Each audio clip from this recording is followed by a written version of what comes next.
کچھ لوگوں کا یہ نظریہ ہے کہ والد بھی ہے اور والدہ، ان دونوں میں سے کس کے ساتھ نیکی زیادہ کی جائے، کس کی بات مانی جائے۔ گھروں میں جھگڑے بھی ہوتے ہیں، باپ کہتے ہیں میں باپ ہوں، ماں کہتی میں ماں ہوں، اور حدیث کے الفاظ یہ ہیں، صحیح بخاری کی روایت 5971، جب اللہ کے رسول صلی اللہ علیہ وسلم سے سوال کیا گیا من احق الناس بحسن صحابتی یا رسول اللہ، میرے سب سے زیادہ حسن سلوک کا حقدار کون ہے؟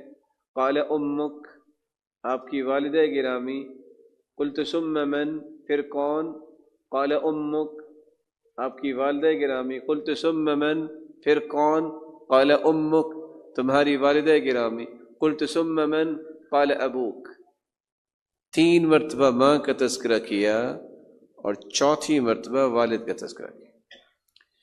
آپ نے صحیح الجامع کی روایت بھی سنی ہوگی 1924، اور سلسلہ صحیحہ کی بھی روایت ہے 1666۔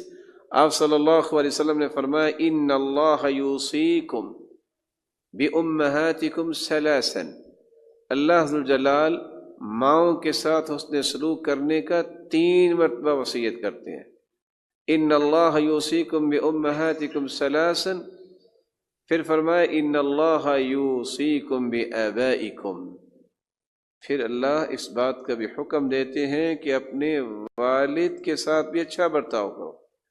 پھر فرمایا ان اللہ یوصیکم بالاقرب فالاقرب، پھر جو اس کے قریب ہے، جو اس کے قریب ہے، اسی طرح رشتہ داروں کے ساتھ حسن سلوک کرو۔ باپ کو اللہ ذوالجلال کے پیغمبر نے جنت کا درمیانہ دروازہ کہہ دیا، ماں کے قدموں کے ساتھ جنت کو جوڑ دیا کہ یہ اگر خدمت کرے گا تو